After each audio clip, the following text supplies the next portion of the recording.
नमस्कार, मैं हूं निकिता और आप देख रहे हैं सत्यहिंदी.com। चलिए एक नजर डालते हैं अब तक की सुर्खियों पर। चुनाव आयोग के 3 सदस्यीय पैनल से 2 आयुक्तों के पद खाली होने के बाद अब मुख्य चुनाव आयुक्त राजीव कुमार ही चुनाव आयोग के एकमात्र सदस्य रह गए हैं। अब ऐसे में इन रिक्त पदों को भरने और चुनाव आयुक्तों की नियुक्ति को अंतिम रूप देने के लिए प्रधानमंत्री मोदी की अध्यक्षता वाली चयन समिति की आज गुरुवार दोपहर को बैठक होगी। इस समिति में अध्यक्ष प्रधानमंत्री मोदी के अलावा एक केंद्रीय मंत्री और लोकसभा में विपक्ष के नेता अधीर रंजन चौधरी सदस्य हैं। इस बैठक के बाद चयन समिति की सिफारिश के आधार पर राष्ट्रपति द्रौपदी मुर्मू चुनाव आयोग में 2 सदस्यों की नियुक्ति करेंगी। बता दें कि 14 फरवरी को अनूप चंद्र पांडे चुनाव आयुक्त के पद से सेवानिवृत्त हुए थे और इसके बाद अरुण गोयल ने भी चुनाव आयुक्त के पद से इस्तीफा दे दिया था। इसलिए फिलहाल ये 2 पद खाली हैं। एमएसपी की कानूनी गारंटी समेत अन्य मांगों को लेकर आंदोलन कर रहे किसानों की आज 14 मार्च गुरुवार को दिल्ली के रामलीला ग्राउंड में महापंचायत होनी है। बता दें कि इस महापंचायत को पहले ही मंजूरी मिल चुकी है। ऐसे में सुरक्षा और ट्रैफिक जैम जैसी स्थिति को देखते हुए दिल्ली ट्रैफिक पुलिस ने कल बुधवार को एडवाइजरी जारी की है। ट्रैफिक एडवाइजरी में कहा गया है कि 14 मार्च 2024 को रामलीला मैदान जवाहरलाल नेहरू मार्ग पर किसान महापंचायत होने वाली है।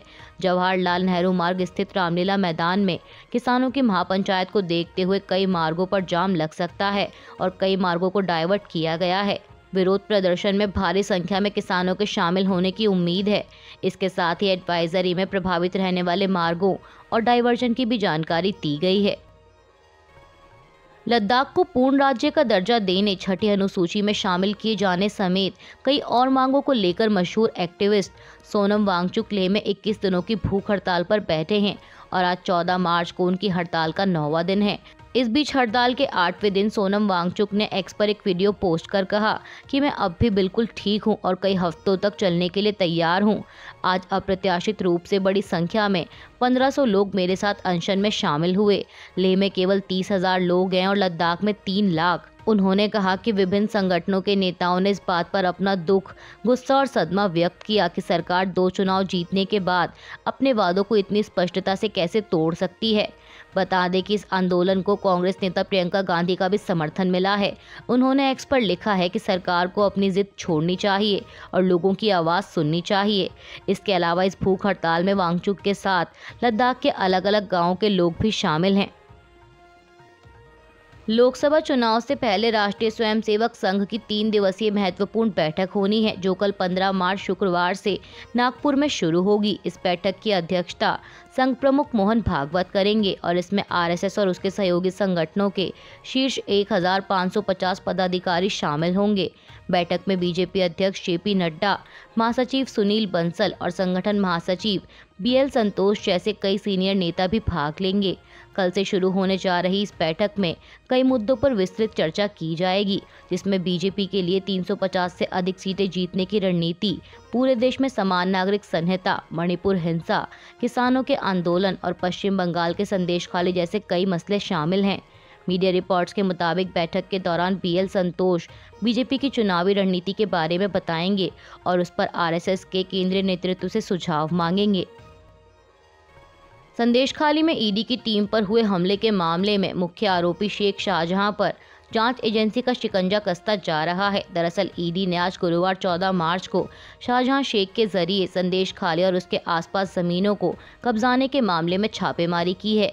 मीडिया रिपोर्ट्स के मुताबिक कुल 4 जगहों पर छापा मारा गया है।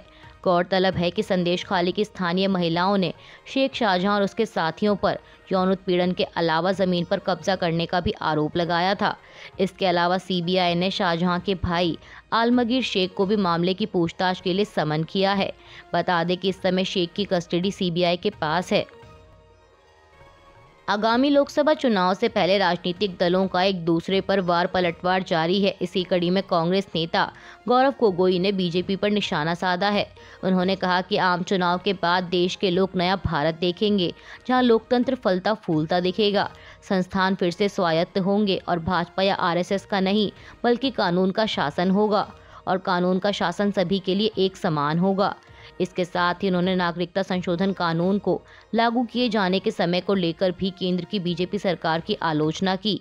कांग्रेस नेता ने कहा कि चुनावी बॉन्ड पर सुप्रीम कोर्ट के फैसले से लोगों का ध्यान भटकाने के लिए ऐसा किया गया है और मुझे लगता है कि यह एक दुर्भावनापूर्ण प्रयास है। लोकसभा चुनाव के लिए बीजेपी ने अपने 72 उम्मीदवारों की दूसरी लिस्ट जारी कर दी है। इस लिस्ट में पार्टी ने दिल्ली की 2, गुजरात की 7, हरियाणा की 6, हिमाचल की 2, कर्नाटक की 20, मध्य प्रदेश की 5, महाराष्ट्र की 20, तेलंगाना की 6, त्रिपुरा की 1 और उत्तराखंड की 2 लोकसभा सीटों के लिए उम्मीदवारों के नाम का ऐलान किया है। बात करें लिस्ट में शामिल किए गए प्रमुख चेहरों की, तो पार्टी ने करनाल लोकसभा सीट से हरियाणा के पूर्व मुख्यमंत्री मनोहर लाल खट्टर को टिकट दिया है। वहीं केंद्रीय मंत्री अनुराग ठाकुर को उनकी पिछली हमीरपुर सीट से ही टिकट दिया गया है। इसके अलावा केंद्रीय मंत्री नितिन गडकरी को भी उनकी वर्तमान सीट नागपुर से ही दोबारा मैदान में उतारा गया। केंद्रीय संसदीय मंत्री प्रहलाद जोशी को कर्नाटक के धारवाड़ से प्रत्याशी बनाया है। पीयूष गोयल को मुंबई नॉर्थ और पंकजा मुंडे को बीट सीट पर पार्टी ने उतारा है। लोकसभा चुनाव के लिए लोक जनशक्ति पार्टी रामविलास और बीजेपी के बीच बिहार में सीट बंटवारे पर अंतिम मुहर लग गई है। इसकी जानकारी देते हुए लोक जनशक्ति पार्टी रामविलास के प्रमुख चिराग पासवान ने कहा कि एनडीए के सदस्य के रूप में आज भाजपा के राष्ट्रीय अध्यक्ष जेपी नड्डा जी के साथ बैठक में हमने आगामी लोकसभा चुनाव के लिए बिहार में सीट बंटवारे को अंतिम रूप दे दिया है और उचित समय आने पर इसकी सूचना दी जाएगी। बिहार में जेडीयू की सहयोगी रही बीजेपी इस बार नेतृत्व की भूमिका में आ गई है। दरअसल ऐसा इसलिए क्योंकि बिहार में बीजेपी लीड पोजीशन में सबसे ज़्यादा सीटों पर चुनाव लड़ने जा रही है। मीडिया रिपोर्ट्स के मुताबिक लोक जनशक्ति पार्टी रामविलास के साथ सीट शेयरिंग पर सहमति बनने के बाद अब ये साफ हो गया है कि बीजेपी बिहार में 40 में से 17 सीटों पर चुनाव लड़ेगी। वहीं नीतीश कुमार की जेडीयू 16 सीटों और चिराग पासवान की लोक जनशक्ति पार्टी 5 सीटों पर अपने उम्मीदवार उतारेगी। इसके अलावा उपेंद्र कुशवाहा और जीतन राम मांझी के पाले में एक एक सीट आई है। किसान आंदोलन के बीच और लोकसभा चुनाव से ठीक पहले आरएलडी प्रमुख जयंत चौधरी का इंडिया गठबंधन से निकलकर एनडीए में शामिल होना, इसे लेकर कहा जा रहा है कि जाटों ने जयंत चौधरी के इस कदम पर नाराजगी जताई है। उनके एनडीए के साथ जाने की वजह से जाट समुदाय आरएलडी से खुश नहीं है। वहीं अब इस पर प्रतिक्रिया देते हुए आरएलडी प्रमुख ने कहा कि मुझसे तो अक्सर नाराज ही रहते हैं, मना लेता हूं, कुछ मेरी मान लेते हैं, कुछ मैं उनकी मान लेता हूं।